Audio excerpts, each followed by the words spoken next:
Thanks to Colonial Brewing Co. for sponsoring the pod today. Thank you, Colonial. For those of you who may not know, It's pros and cons time. Mr. Smith. Hey, who's that? David Zakapakarakis. Wrong. How the bloody hell do you say that? Pros and cons. What's going on, everybody? Welcome back to another episode of the Pros and the Cons. David, who we got today? We have a massive guest, travels the world, absolutely just parties everywhere in Greece, Germany, the likes, Australia, wherever you want, mate. DJ Tigerlily, she is enormous. Amazing DJ, many different hairstyles. Yes, pink, green, absolute blonde, legend. whatever you want. Enjoy, guys. I've done no preparation. Neither have we. Awesome. So we're going to talk about union the whole time, not AFL. That's our motto, no prep. Oh, This is just Awesome. this is just for show. yeah. Make people think No I'm a note. pro. Just blank pages. So where do we start? Dara or DJ or Tigerlily? Whatever you want. Whatever you want. Well, let's start. Where did DJ Tigerlily come from, the name? So when I was like a young girl, I used to do dress ups and dance with my neighbor. We used to like steal his auntie's clothes from her closet. And that kind of continued on with like all my girlfriends at school when I was in like, you know, kinder and year one. And like we'd all have like pop star names because that was my dream. And so my pop star name was Tigerlily. So when I was choosing my DJ name, I had a couple of options and like I was chatting to my mum about what I should choose. And she was like, you have to choose Tigerlily. And so, yeah, it's kind of like paying homage or, well, is that how you say it? That sounds way better than homage. Yeah. Homage to my childhood dream of like being a pop star. So That's awesome. Yeah. And is that, there you go. sorry, I was going to say, is that where the hair the colour came No, from? actually, I saw a shoot years and years ago of I think it's Abby Lee Kershaw in a Vogue magazine, and she just had her tips dip dyed. So this would be 10 years ago, maybe more. And I saw it and like I literally went to the hairdresser the next day and got the ends of my hair dip dyed like aqua. And it slowly started to creep up more and more to the point where my hairdresser was like, can I swear on this podcast? Yeah. I'm not fucking dyeing your hair anymore. You're either having the whole hair done or I'm not touching it. And so I was like, okay, do the whole thing.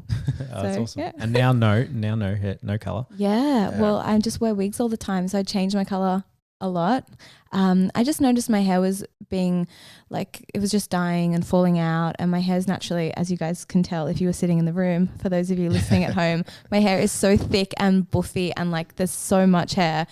And I like that about it for the most part when it's styled well. But it was just all falling out. It was super unhealthy. So I decided to make a change for the long term and wear wigs, which is awesome because I can play with, you know, heaps of different colors and styles. And I can also kind of hide a little bit because I'm a lot more inconspicuous without colorful hair, which is cool. Yeah, no one's going to stop you on the street necessarily. They'll be like, is it? I don't Well, know. if they do stop me, they're like a true legitimate Yeah. fan and they deserve like a conversation and a hug. True. You know, That's a if good they're way like to put it, umming and yeah. ahhing, then whatever.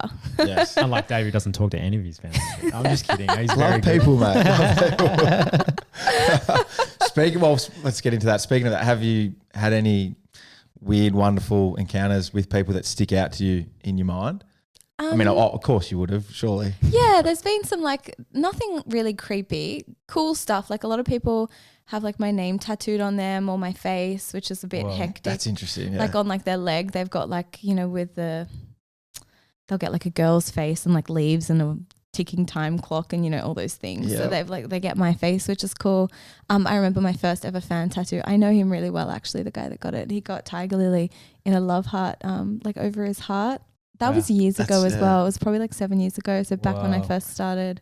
It's dedication. Yeah, massively. But nothing super creepy. There's a lot of the time these days, it's really awesome. Like girls, like, you know, wanting to like dye their hair like me or, you know, that kind of stuff, which is always really sweet. There's fame as in like getting photos, asking autographs, but getting tattoos is next level. I know. I can't even fathom that. Yeah. Yeah. No Zaki tattoos. No, there's really no. I've had a dog named after me. That's about it. There you but go. yeah. Oh yeah, there's been some cats I think named Cats, after yeah. me. There was this one guy actually in Germany and I did a signature on his arm, like an autograph. And then after I'd done the signature, he said, I'm going to go get this tattooed. And I had done, I kid you not, the size of his forearm and the real ridiculous. shitty job of the Yes. signature. And he legit got it done. And I went to Germany probably like 3 months ago. He came to the show and there was the shows signature you. tattooed on his arm. I think someone did that Dusty Martin signature. Was it Dusty? I don't know. The Someone. NFL, OBJ did it. Oh, If you talk about that, the Cleveland Browns, he did it last week. I saw don't know a about the fan NFL, yeah. who shaved his head and got, I thought it was Dusty, but I might be wrong, Dustin Martin, to sign his head, and then Yeah. he went and got that tattooed straight after. At least you That's can pretty cover it cool. up. At least you can grow it out. That's true. If Yeah, I very ever true. shaved my head, I'd get a tattoo on my head. There You just know you Yeah. can cover it. Yeah, if you totally. need to. Yeah, that's very true. All right, let's, you go. I was gonna ask a question about that because the DJ world is, in my eyes, I mean, I don't know much about it, but you go to a nightclub, there's someone playing up there, and Yeah. everyone else is usually just blind drunk and just dancing and being crazy, and there's a bunch of idiots. How annoying are idiots? How annoying are idiots who On come a scale of 1 to people. 10.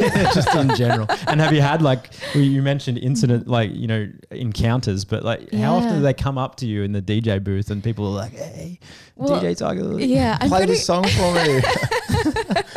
Oh, it used to happen a lot, but I'm really lucky these days. The venues I play at, I'm generally raised or a bit back, or there's a security guard if there are people super close, which is cool. So it kind of sucks because you don't get these crazy stories anymore. But back in the day, there were lots of people who would come up.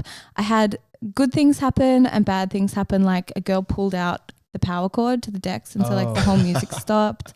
That's a bummer. Yeah, not ideal. A couple were caught banging in my set once at Future Music Festival back in the day at Rounded Racecourse. Where? Just in the crowd. Yeah, it was one of the foam party pit things. yeah. So there's been lots of random stuff like that. But for the most part, people are generally pretty nice. I think everyone in Melbourne's a bit more you than the rest of Australia.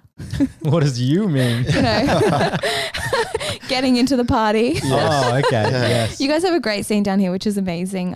But there might be more drunken idiots than other cities for sure, because you Sounds- guys are allowed to party a bit more than we are in Sydney. I reckon we're notoriously called the nanny state down here, though. No, I but would've they thought- Sydney, they close. True, yeah, they close close up at there. what? Yeah. 2 a.m. or lockout in Sydney, I think. Yeah, so I think it's no shots or doubles after midnight. Okay, And then that kills maybe it. the doors lock at 1:30. So if you leave, you have to stay out. You can't come back in. Okay, So then I think everyone shuts by 2:30 or 3. okay. Well, speaking of crowds, you've done it in Australia, overseas, whatever. So Europe, Asia, Australia, America. What's been your most craziest crowd or craziest venue to play at?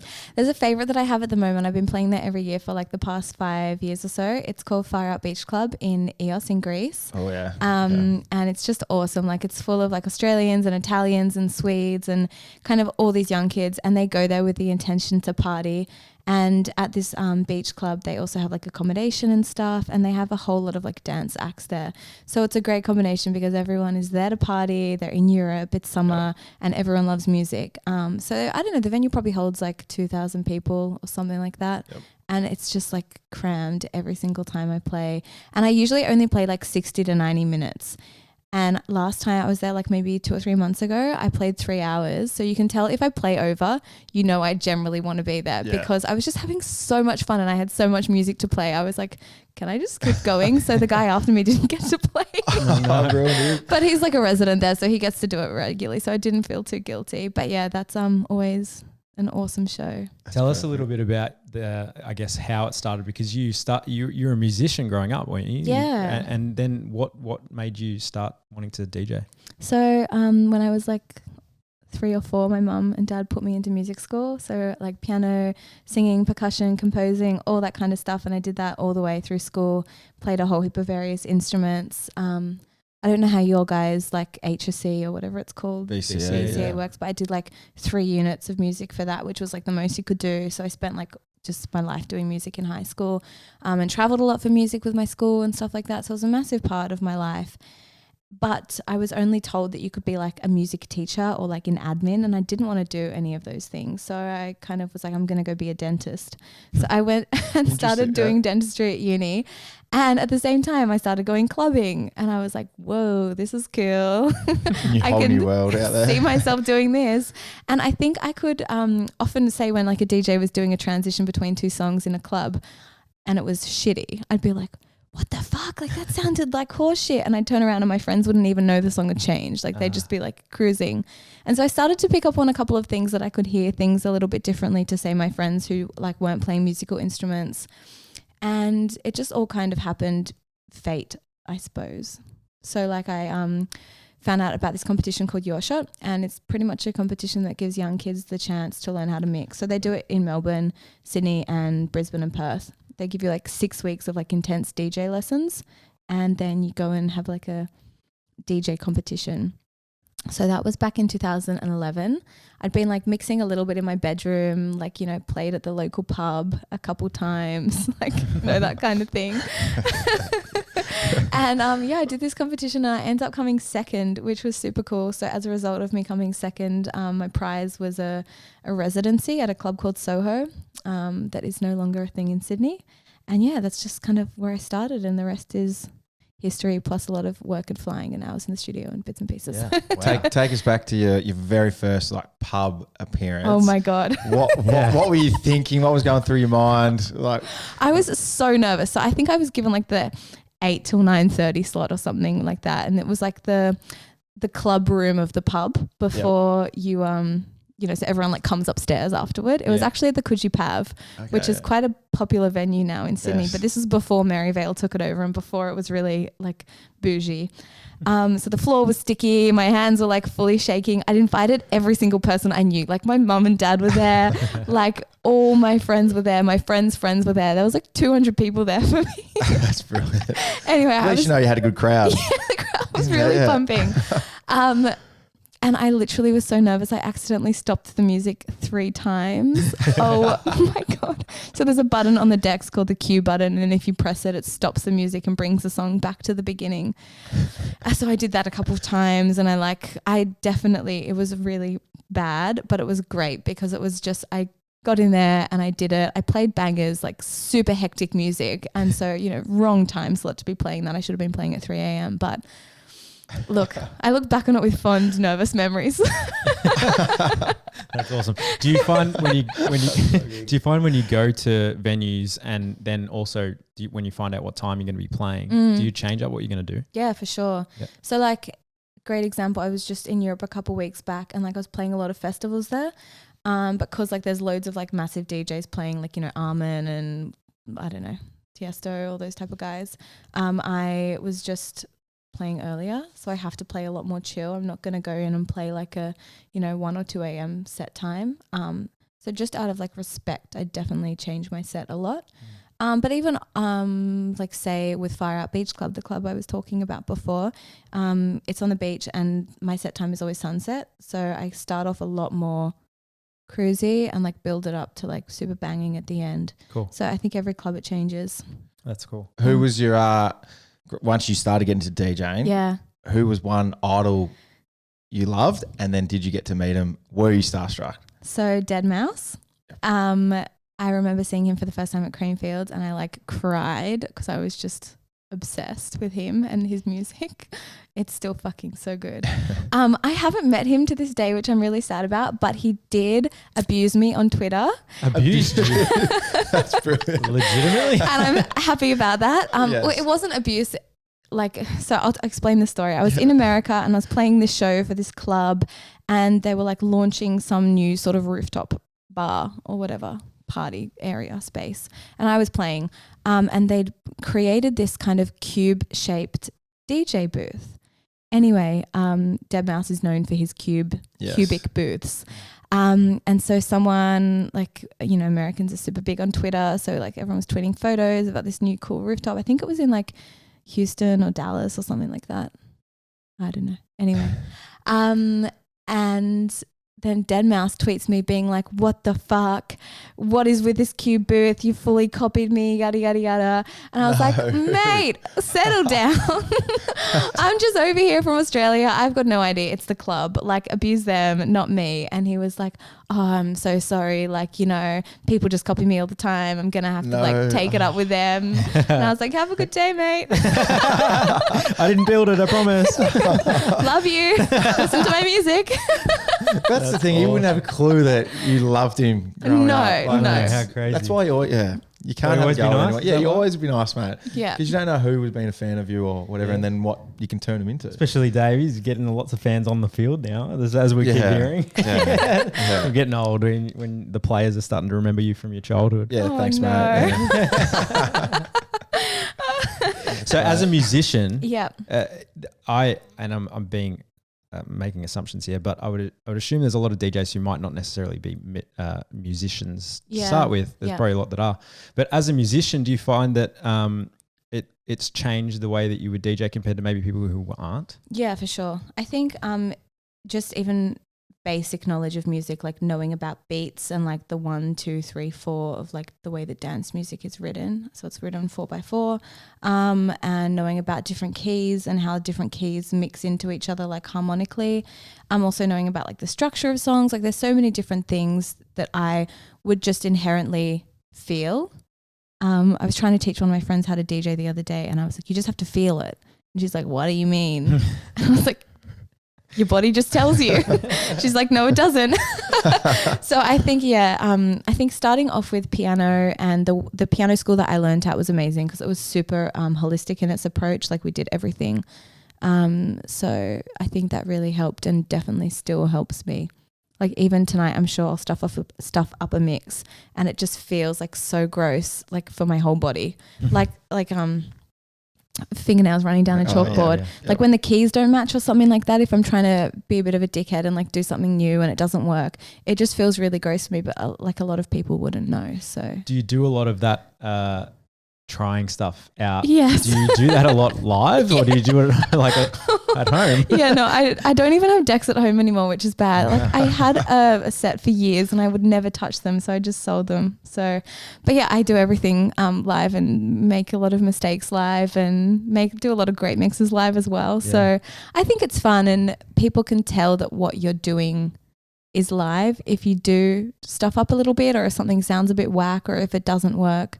I think that's kind of part of the beauty of DJing and live DJing, because so many people like can play mixtapes or, you know, with the decks these days, there's like sync buttons and stuff to like make everything just mix up, and you can literally press the play button and it'll kind of mix itself. So it's nice to have a little bit of authenticity and, you know, organicness. Yes. Mm. There's always a running joke with people when you don't think the DJ is doing much, and it's like if you just press play on iTunes, like, and just stood there, Just playing an iPod up on stage. Literally. Oh my It God. happen But all the time. there are so many videos of DJs that have been caught out doing that. Oh my Oh, God. it's the best when they've got nothing plugged in and they didn't Yes. realize into the deck. So it's hilarious. Oh, the worst. Has there been any of those? Sorry, has there been any of those that you've seen where you've been in the crowd and you're like, I know. I know, yeah.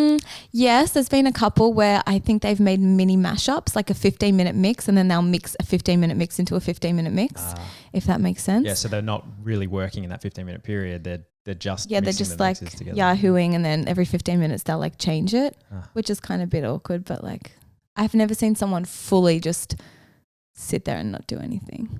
Now, how do you go with creating an album? Do you have an idea in your head, go, all right, in the next 6 months I want to create an album, or does it happen organically over, say, and my album might take 2 or 3 years to create? So I've never done an album before, Yeah. and DJs don't necessarily do albums these days. Well, even like pop stars don't do albums because it's not really an album environment anymore. Yep. It's more like you go, well, this is the way I do it. I go into the studio and I'm like, cool, what am I vibing right now? What's in my sets? What sounds am I really liking? And then I'll start with some reference tracks and some melodies and ideas and sounds that I really like and use them as the basis for like what my song's going to sound like. Yep. I got a whole heap of new music coming out really soon, which is exciting. So What is it like playing your songs in your set? Do you do that often? yeah, well, it's either really good or really bad. So like at the moment I'm testing this new music out, and there's like a couple of songs I've been playing and I really like them and they've been really well received, which is great. So I'm super pumped. But there's been occasions where I've like written a song and like I'll play it and like everyone will stop dancing.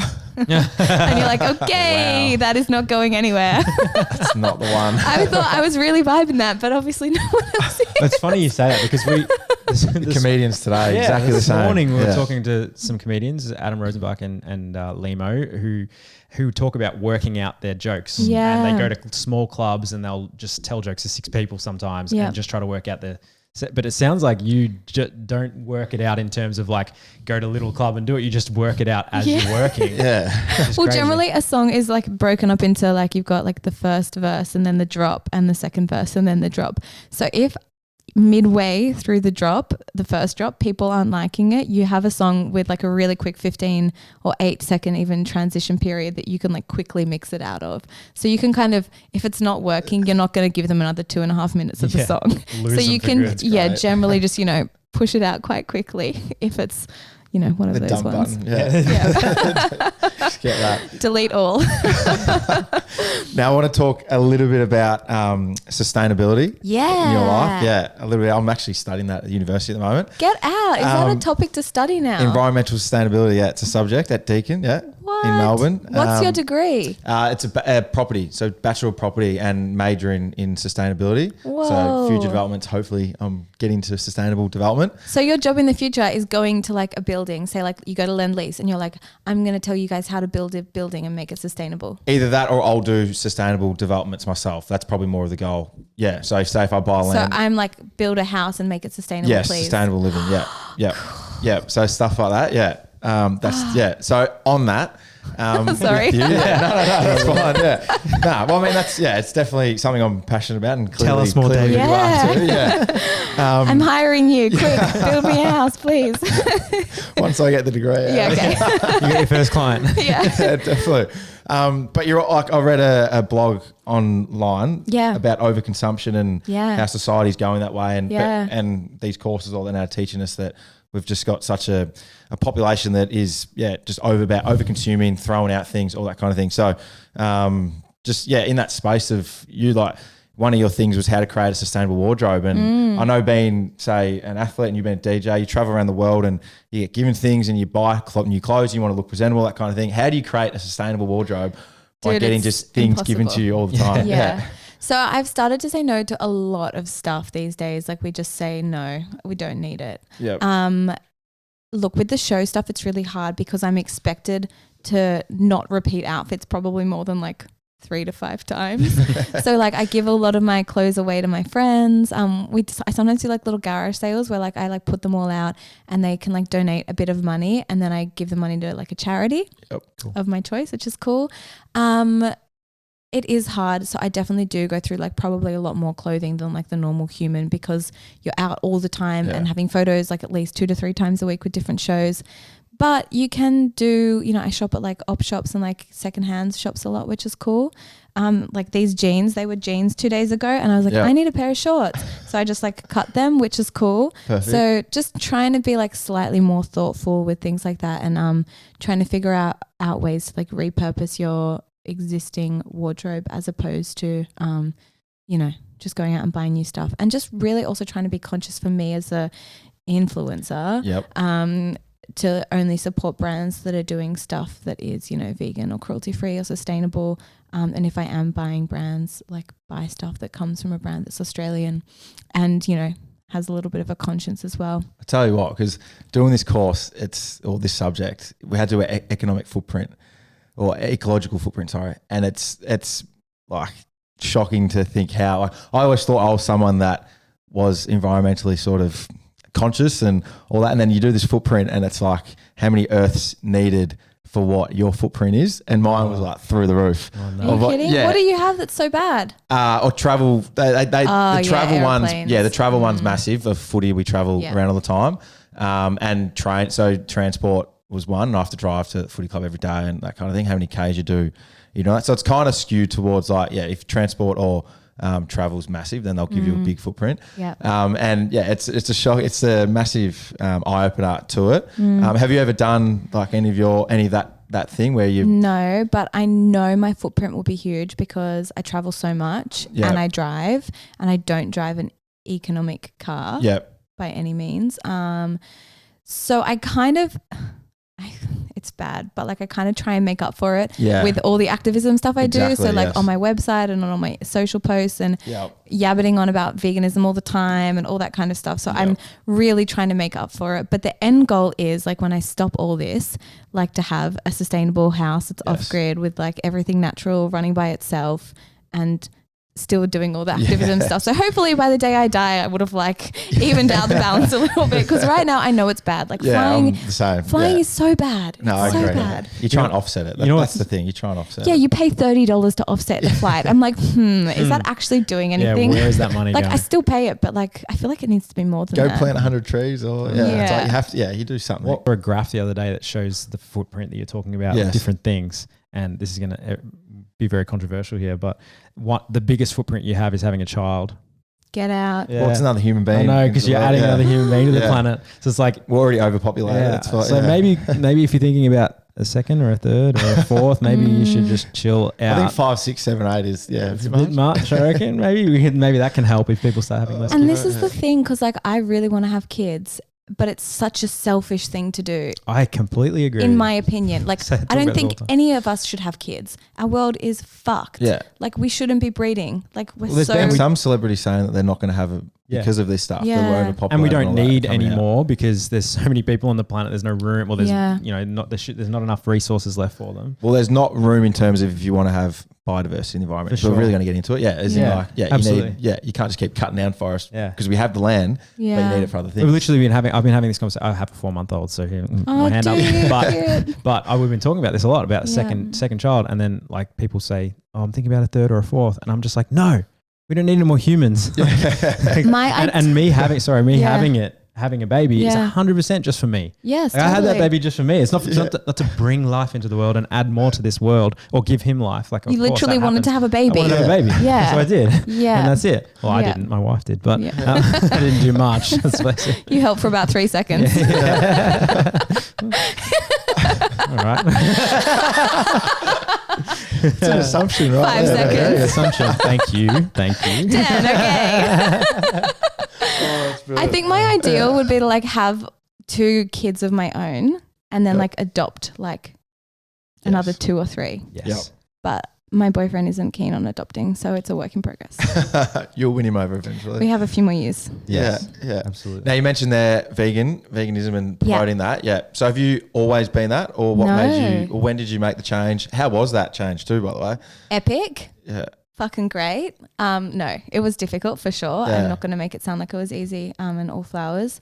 I think I've always had like the what's the word? Like just the kind of desire to not eat meat. Like I remember being a young person, like maybe 4 or 5, and like not eating meat, not wanting to have meat. Asking my mum to be a vegetarian, and she said no, I couldn't be. Like when I was older, and then I think just with the way that society like conditioned me, I just kind of forgot until I hit my early 20s, and a couple of my friends were exploring with vegetarianism and stuff. And yeah, I think I used to tease my friends who were vegan. Like I was that person. And now I'm just like them. But yeah, a couple of things happened. I just was really sick from traveling and partying and working a lot. Like I was away for probably like 9 months a year DJing overseas. And I just got so sick and just so run down. And I remember having this really beautiful conversation with my cousin who was vegan and is still vegan. And she was like this glowing energy ball of happiness. And I was like, I want to be like you. And I'm like the opposite of what you are right now. And I just, made a conscious decision to change. And at that same time, one of my sisters didn't come from a health perspective, more from like a longevity / ecological environmental perspective. She was reading a lot of books like the China Study and stuff like that. And she decided to go vegan at the same time, which was cool. And It'd make it a lot easier going with someone else, wouldn't it? yeah, Having that, I think going so. through the same thing. Yeah. Definitely. And I definitely like to and froed for maybe the first like 3 months. Like I slipped up quite a lot. Yep. And then I remember this one day and I was like, no, this is like the last slip up. Like it has to stop. And ever since then, I'm sure I have slipped up like accidentally. Yep. But yeah, it's been great. It is difficult for sure. Like it's something you need to watch your bloods. You need to make sure you're eating like a whole collection of different foods. Because like the meat and the dairy products are just fortified with so much stuff because the animals are given so much stuff. Yeah. You know, like supplements and antibiotics and stuff like that. But it is like for sure by far the most rewarding thing that I've ever done. And like I would give everything up to continue to do that for sure. Say with traveling, because like going to like Australia, and I find say the west coast of America is very much liberal and sort of that in that sense that the health culture of veganism and is spreading like wildfire, especially Melbourne and Sydney. Going to places like Greece where it's all about, and I'm Greek, where it's all about meat, lamb, beef, and all that chicken. Yeah. Like, how would you go DJing over there and then having to source that food? Greece is actually good. Is it okay? You guys have this amazing seagrass. I don't know. I like just I haven't eat heard of that. a lot No, of okay, seagrass there. It's really nice. It's like seaweed salad, but not. Awesome. But there's Greece is not a problem. Okay. I think France is the biggest one. Yep. And Germany. Yep.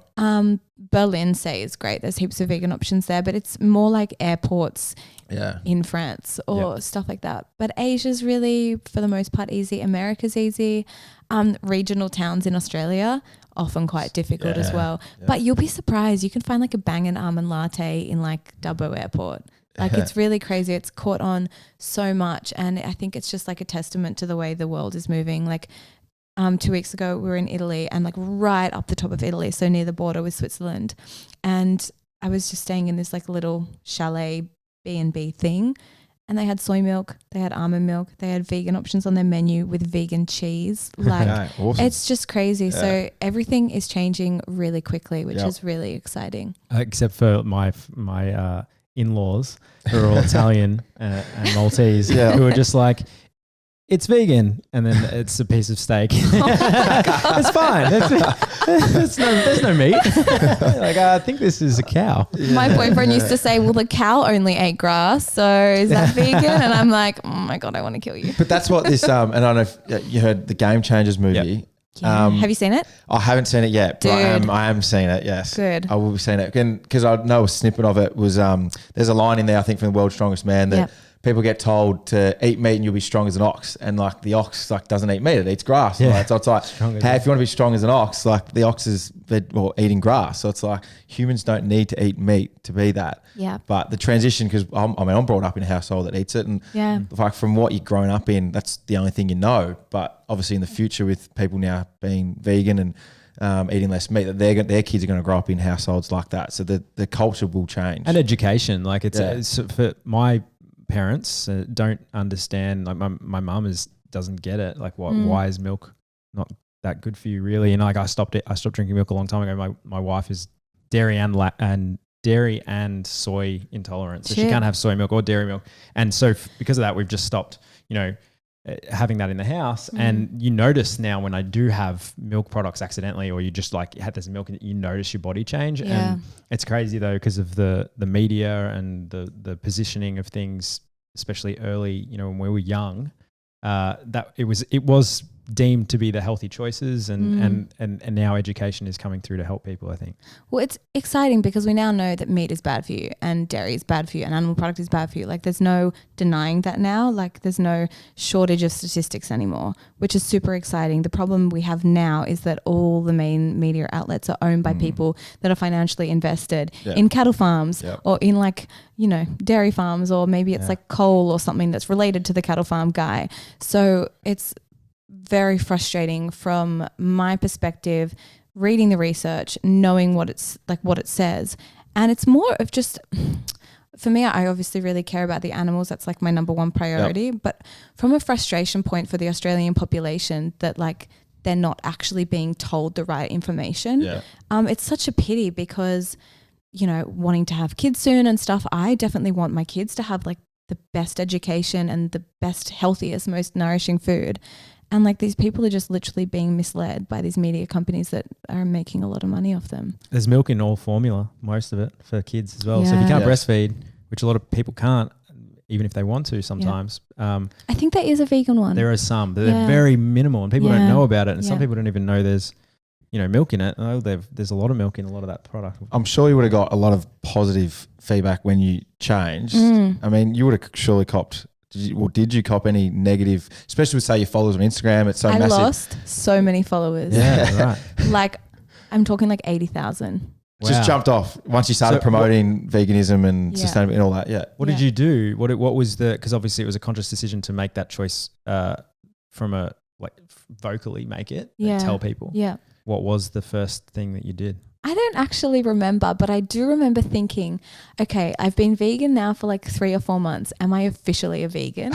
Like, can I tell everyone? Yeah, what's the point? Like, I'd been crossover. Yeah, I'd been telling like my family and friends, and I was like, can I announce this on Instagram? So I think what I started doing from memory was maybe like doing like a photo of my food, being like, oh, I found this really yummy vegan salad or meal here, that kind of thing. And then people would ask, and then I'm sure I must have done a story on it. But yeah, I definitely copped a lot of hate from people, which is kind of funny because people have this perception that vegans are really forceful, like forcing your ideas down their throat. But it's social media, like you're choosing to follow me. Yes. Like unfollow me. So follow whatever you put out, that they're choosing to follow that. Yes. Yeah. Do you think that the anger, for lack of a better word, towards it was because they're like, oh, party DJ music person, and now it's something else, and they're like, hey. No, I don't think it has anything to do with that. I think people don't like to be told what to eat. I think food is a really personal choice for people, and they get really offended when you suggest that they might be doing something wrong. Or like, I reckon also too, it's like almost can be like a guilt thing too. That all of a sudden they're getting educated on the effects of what you're eating, what you're consuming. Yeah. And Don't it's tell like, me. yeah, don't tell me. Like, fuck you, for like sure. I can eat this, I've been eating this. And then all of a sudden they get this educated. defensive. Yeah, it's Yeah, defensive massively mechanism defensive. straight away Mm. into that. And then they just start attacking people who are promoting good health and good living. Did you find there was a change if you took away the veganism from it? Did you find, because you started actively showing off your healthy lifestyle and training and all that sort of stuff, did you find that there was a similar drop off, or did you see a positive return for that? There's definitely been a positive return in that my community's changed a lot and is still changing a lot. I actually created a separate Instagram account for it because I made a conscious decision that like I was really fucking passionate about it and I wanted to talk about it heaps. And so I made a space where I could talk about it openly without feeling like I was having to like, you know, I don't know what the word is, like just shut myself up, I suppose. And we've got it's only small, like I think there's 20,000 followers on that page or something, maybe a bit less, but it's a really like awesome, dedicated community, super helpful, which is great. And then I've noticed the people on my DJ Tigerlily page have become a lot more conscious, which is super cool. I think they're growing with me as well, which is really nice. And I try and provide like information as well. So my website, there's like so much information on there on like, you know, tips and tricks to like reduce your environmental impact or 5 favorite like easy vegan recipes and stuff like that. So yeah. Did you lose any followers when you did the booze free month article blog? Yeah, party hard people following you No, around. surprisingly not. I think people they follow me and they know I love to have a drink, but they also know that I'm like healthy and conscious. So I think that that's potentially part of maybe a reason why people follow me, because they do also like to see that you can be healthy but also be a DJ. It's a good balance. You of don't that. have to be like an alcoholic Yes. to, you know, be a successful DJ. Yes. Putting my marketing hat on, Yeah. did you find that when you started to, you know, promote other things other than, you know, your party and DJ stuff, that brands started to want to work with you more, or different people started to want to come and work with you? So for years I was like, no paid Instagram posts. Fuck no. Def's not. My Instagram is DJing and that is life. And then one day I was like, you know The what? value's too big. There's not even because people weren't offering stuff to me because I wasn't doing it ever. Yeah, right. But I think that was maybe when I first started getting into like health and veganism and fitness, and I just started to share my journey because I was seeing changes and feeling super good, and I wanted everyone to like know about it, because obviously when you feel really good you just want to tell everyone and make everyone feel good too. And so then I started to do like a couple of like health focused posts and work with brands, and I kid you not, I remember like doing like the first couple and then the floodgates just opened because people were like, oh cool, she's doing sponsor posts, sweet. Stuff. Yeah. And I definitely went through a time where I was like, I did some like teeth whitening. Oh my fucking God, kill me. Sorry. Among with a lot of other people. Doing that. Jumped on the bandwagon. Just like, you know, just that dumb Instagram shit. And then I was like, no. Was it the glow in the teeth? Which one was it? Yep. Yeah. The glow and like the pen, I think. I don't know. Anyway, I hate myself for doing that because I just feel like that's just the ultimate no. So I really try and work with brands now that I truly believe in, and ones that I have long-term partnerships with. Yep. So I work with Adidas now, which is awesome. Yes, you guys are friends. Yeah. And I know, to nice toe. rep. Every time. I'm a walking billboard, someone said before. Yes, literally. Your manager came in and said, "You're a walking billboard, mate. What's going on?" Like, mate, that's a good thing, isn't it? Oh, no. So good. Yeah. I haven't and seen you on a launch. Were you at the Ultra Boost launch event? I didn't. in Melbourne? Yeah. I was there a while ago. Missed you there. Yep. Early this year. Yeah. Yeah. And then JBL, and they do all like my headphones and stuff like that, which is really cool.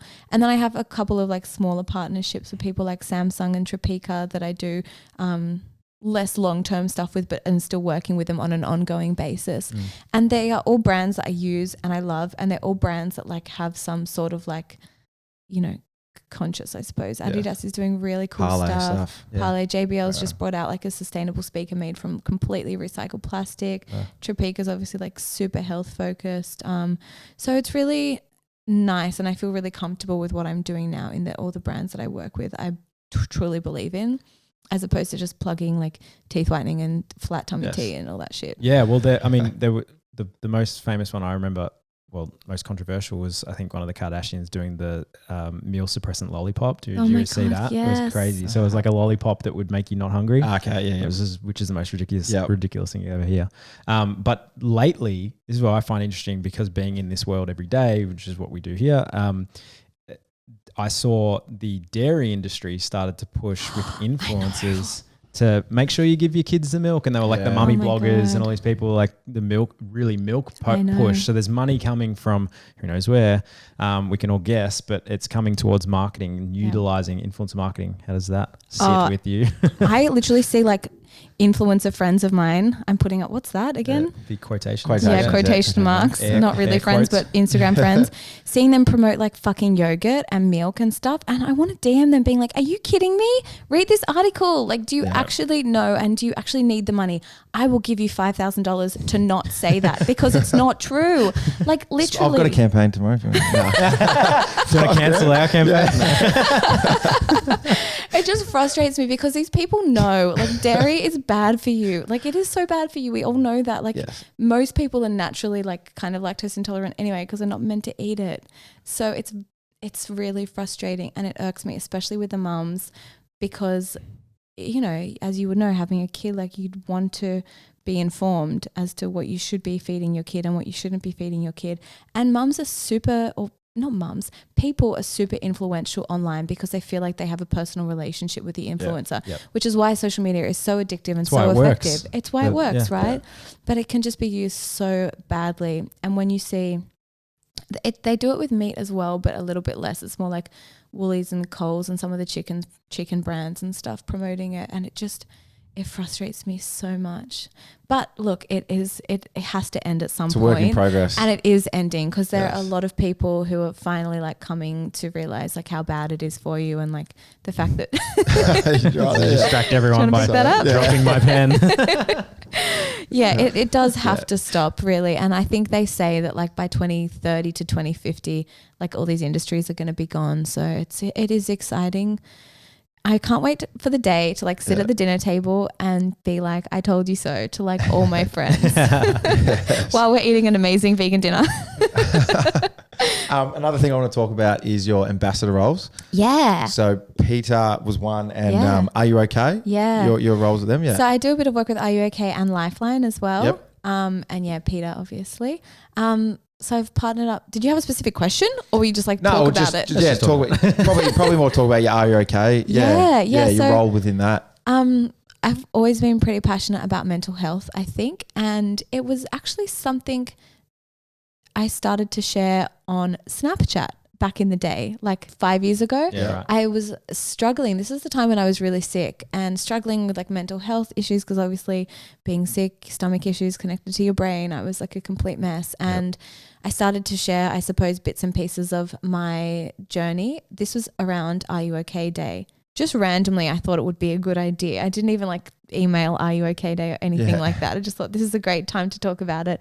I talked about like eating disorder stuff when I was a younger kid, and stress during the HSC, and then like anxiety with like traveling and all this kind of stuff. And it just was received so well that Are You OK Day emailed me and were like, hey, you're doing all this stuff. Why don't you talk to us? And I was like, oh, hi guys. Thanks. You're doing a great job. And yeah, ever since then, I've just been doing work with them. So every year around Are You OK Day, I generally do something for Are You OK Day, go to one of like their, I suppose, events that they hold, or do some posting on social media, chatting about mental health. And also just chatting about how intrinsically linked physical health is with mental health, and how there are so many different like interconnecting factors. But I feel really happy with like the past couple of years, especially in Australia. I feel like mental health is a lot less stigmatized these days, and people are a lot more open to talking about it, which is super cool.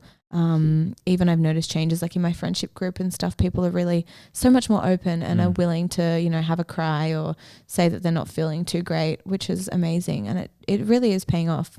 Awesome. You notice even in sport, like sport's the massive one. Yes, for sure. Especially being in an AFL environment, like being able to like being a man and show your feelings and all that has massive switch in. So I've been playing for now 11 years, and it's a lot of clubs now, including ours, has a mental health coach who comes in and talks about with the players about anxiety levels and stress and just stuff outside of footy and your work-life balance. And it's been a massive change, and the stigma behind it, especially for males, for males has it's changed in the last sort of 5 years. Beyond Blue do massive work in the industry in that space, and there's some good footy. Is it Wayne Schwass does some good stuff there too. So it is a changing game, but there's still a long way to go.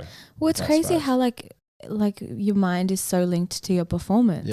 Like it's crazy that it hasn't happened before, you know, especially with like stress and anxiety, and how that can you know, impede, is that the right word? On your performance. Well, it used to be, you're playing bad today, or you could play better. And it's like, no, like that's not the issue. The issue is maybe within your brain, what's happening, how you feeling, how this, and that's what our mental coach talks about. It's like, say in football, rugby, if you drop a catch, like a mark, right? It's like you might not be focused, but are you not focused because you're pulling something else is pulling you away? Like your headspace outside of the game might be completely different. Whereas 10 years ago it was, you dropped a catch, like go catch 100 balls, like you know what I mean? Like, but it had nothing to do with the physical skill is nothing to do with it. It's whatever's taking you away from that moment, and that's changed a lot. I think something I'd like to see people do is just kind of become more in tune with their bodies. Like on the weekend, I had the shittest weekend. I had the weekend off, and I was like so excited for this weekend. And then lo and behold, I was like just a total bitch. I got my period. I was cranky as fuck. I had a massive fight with my boyfriend. I was just having the shittest time. And I just called my mum crying, being like, my life sucks. And she's like, you know why your life sucks right now. Your hormones are all over the place. And I was like, I know. But like, at least I knew why I was feeling so shit. So it kind of made it okay. And by, you know, Sunday night when I wasn't feeling as hormonal, I could like, you know, guiltily walk up to my boyfriend and apologize and like fix everything that I'd done on the weekend. But like being in tune, like, you know, knowing why you feel a certain way, and kind of like respecting that and like letting yourself feel shit, I think is pretty important. People are really quick to be like, I feel shit, but no, I'm going to have a good day anyway. Fuck that. Feel shit. Eat that block of chocolate. Like just have a low key day. I think that's really important. And talk to people. That's the biggest thing. Yes. You never feel more shit after a conversation with someone. You always feel better in some way. Back to DJ for a second. Good and bad venues. I'm sure there are out there that there's some bad ones. You need to name and shame. Best bet. You mentioned the Greece one, so I'm assuming that's your best. Yeah, that's my best. What about the worst? Okay, this is not the venue's fault. This is a little caveat before we even start here. Okay. I actually don't remember the name of the pub, but I know exactly where it is. So it's near Macquarie Uni in Sydney, which is up like near Macquarie Park, so kind of north. And I played this festival at the university, and then I was playing the after party at the pub. And something happened with the set times, and the festival was still going, but the after party had already started. So no one had gone to the after party. And I kid you not, I played to a security guard for 90 minutes. It was so bad. Did he enjoy it though? Yeah. So how does it Well, feel? yeah, he was grooving along. I was just standing there pissing myself laughing the whole time. And the guy was like, the owner of the pub was like, you know, you can like wait around a couple hours and then play heaps later. I was like, I've got to get an early flight tomorrow, dude. Yeah. Like, nah, definitely not. I'm happy to play to this security guard and then go home. That's So hilarious. yeah, it was like somewhere in Macquarie Park in Sydney. Where's somewhere in the world you haven't played yet that you'd just love to play? Is there? I've kind of like done the key festivals like Tomorrowland and Ultra and stuff, which were always on my bucket list. Yep. Is there a type of venue that you'd want to play at? There's a venue in Germany that I actually played on my last tour called Boots House in a city called, they pronounce it Köln, but I think it's Cologne. Okay, yeah. Wait, how do they pronounce it? Köln? Okay, yeah, right, yeah. I hear it. Yeah. Yeah, you I got it? think- Yeah. You just said it. Yeah. So I played in like the second room, like the baby room, but this club is renowned for being like one of like the top 10 clubs in the world. It's like not fancy, it's big, but like you kind of walk in and it's underwhelming, but then you see video footage from like the energy of this room and it's like another level. So like to play that main room and to pack out that club for me would be insane. There's something about Germans, they go so hard. Yeah, it's crazy. What about songs? What's the go-to for you just to pick everyone up? There's so many different ones. It depends where I am. I've got a Firebeats remix of Calabria. Do you guys know that song? Dun dun dun Yeah, of dun, course. dun, Yeah, yeah, dun, yeah. dun, dun, dun. I'm That's good with kind of names. yeah. Yeah. That's kind of Definitely my a song, yeah. yeah. That's kind of my go-to to kind of get everyone in the mood because everyone knows that song and it feels like Yes. summer Europe vibes. Yes. There's some good Aussie DJs coming up and Yeah. getting massive. Yep. One of my favorites of all time, not even necessarily DJ, but I've been following him since he was Surfer, which is Fisher. Fisher, Yeah. yeah. Do you and his songs go off now? Yes, there's such bangers. He's I play a couple of his songs. Yeah. yeah, for I was sure. going to ask Yeah. you play. So those guys, he's got the best Instagram in the world, by the way. What do you He mean? does? Follow it. He's my favorite Why? Instagram of all time. Oh, He's I hilarious. thought you meant like he was officially the best Instagrammer in the well, world. no. But According yes, to me, I agree. it is. Yeah. He's winning. Yeah. He's winning. I didn't know where you're going with that. No, He's the so best. funny. He's the funniest man I've ever seen. I love him. Yeah, I want him on the podcast. I want to get him on here because his stories are so Do good. you know him? No, Oh my God, I'll connect you guys up. that would be Awesome. amazing. Yes, we'd he's love to have him on. so good. You should also interview his fiancée. She's amazing. Yeah, she's cool. She's got a label, doesn't she? I think she has Yeah, like a. yep. We can have them Swim both relay? on at once. Yeah. Yeah, they're so funny. They've on their Instagram. Anyway, I just Honestly? have to bring up Fisher for a Fanboy, are you DJ. fanboy I in love my him. You'll heart? love him Did too if you knew. Did you see the proposal? I don't know if I did. I probably Okay, did. so you know how like all these Instagrammers getting engaged at the moment? It's all like this big shebang of like Yep. marketing. He literally was on a boat and he walked up to her and like put a ring in front of her and was like, "What do you reckon?" yeah, I did see that. I did see that. And she was like, so "Woo." funny. That's good. So Great. good. Well, that's cool that you're playing those songs. Is there any other up and coming, artists? I mean, he's. I think he played Coachella and stuff, so he's probably not up and coming Oh, anymore. yeah. He's definitely no, made it. he's But there, yeah. people that are up and coming in Australia that you're playing a lot of music of.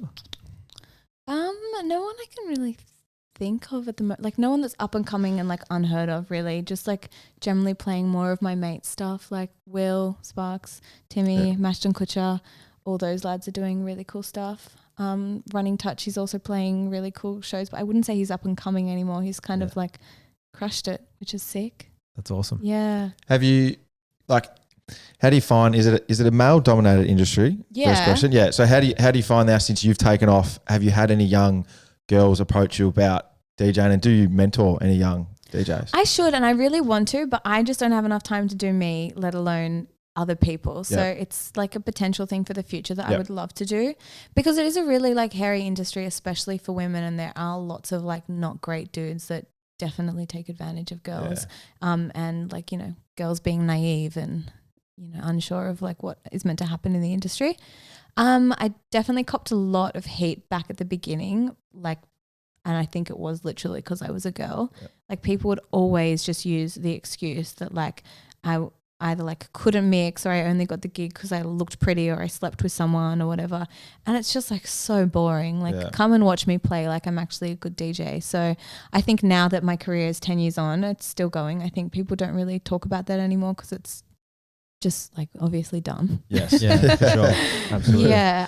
But it is a difficult industry. People ask me about this a lot, but I think that it's one of those things that there are so many male dominated industries, Yes. right? So like girls are copying it in every field, like not just the music industry. But look, it is changing a lot and there are a lot more girls. It'd just be nice to see girls being recognized at a higher level. For example, there's a competition that just kind of closed called DJ Mag, and it like gives the world an opportunity to vote for their favorite DJ, top 100 DJs. And like every year there's like 4 or 5 girls in that list, which is bullshit because there's so many good female DJs. So it would be nice to see like a realistic top 100. Yes. Yeah. Most requested song. Do you have do you get requests often? No, people don't generally do that talk to anymore. me. No. The booth's above. Yeah, I The know. booth's we above went the on stage that, with the yeah. security guard. What about earlier though? Like before then, was there like when the idiots could come up to you? Did you have a massive request?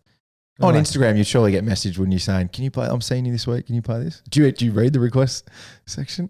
Yeah, I do. Yeah, I do actually. Delete all. No, definitely not. People don't generally ask for songs. I think people might often ask for like Australian bangers a lot, like horses and that kind of stuff, which is fine. But like I like don't. a Darude or something. Sandstorm. Yeah, Yeah, that when would be when nice. that kind of came back for a second time, that definitely was requested a lot. I remember when Despacito was out, that was requested a lot. Yeah. Sorry, I'm not very good with this song request thing because I don't really talk to people in the crowd that much. And like by the time I They're talk down to them, there. we're doing a meet and greet and it's after, so I've already played and like we're just having a general nice chat as Yeah. opposed to like play this song. Yeah, absolutely. Yeah.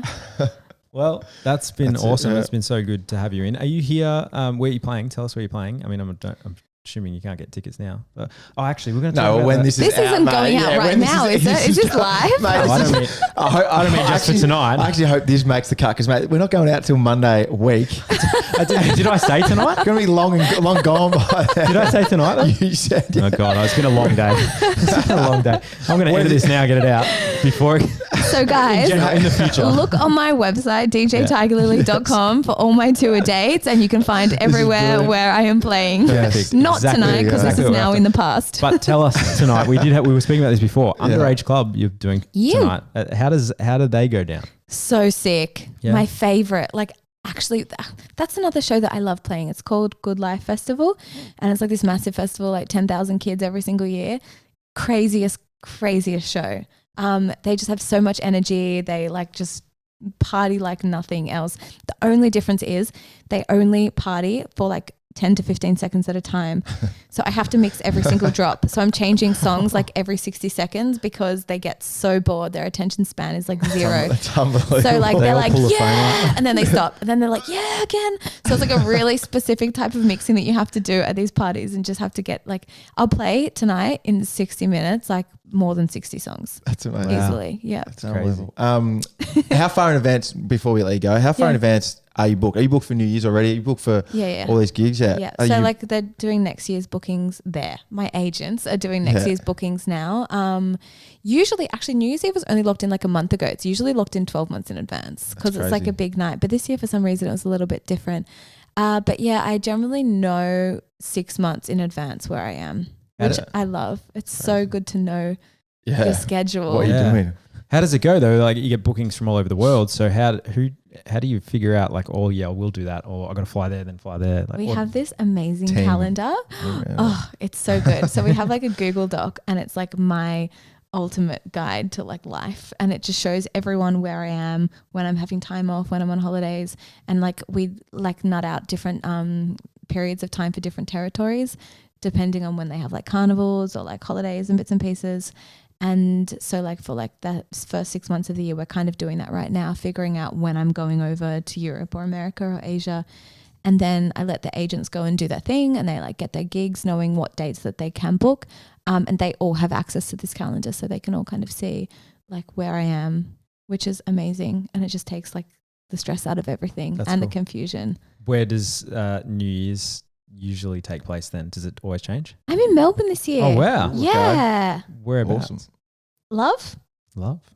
maybe? Yeah. A casino? Where am I? Crown Casino. Crown, yeah, Crown. I was right, okay, the casino. Yeah, you're Yeah. right. Today. Crown, yeah. I think the club Yeah. is called Love Melbourne. Yeah, we'll find that out. Yeah. We'll find that out. We Yeah. don't know. I'm 31 You can and go on the I'm a 4-month website and old. check it out. Go onto my Go on the website. website. You'll find it there, people. All right, I'll stop asking. I'll There just you go go. on the website. Definitely. Yeah. Crown Melbourne. Just Crown yeah, Melbourne. that's what it Okay, is. Crown Melbourne. Awesome. There you go. That is my lovely EA Bell saving the day again. Yes. But thank you so much for coming in. Thanks been for the awesome. great chats. It's been fun. Hope you enjoyed it. Yeah, I have. It's been really lovely. Enjoy Thank Melbourne. You. Thank you. Yes. Enjoy See you next tonight. time. Woo. Thanks for watching another episode, guys. We hope you enjoyed it. It was a great one from our point of view. Make sure you like and subscribe to our YouTube, guys. Make sure you don't miss an episode whenever they drop. And if you want to listen on any of your podcast devices, Apple or Spotify, make sure you subscribe to that and give us 5-star review and leave us a comment. See you next time.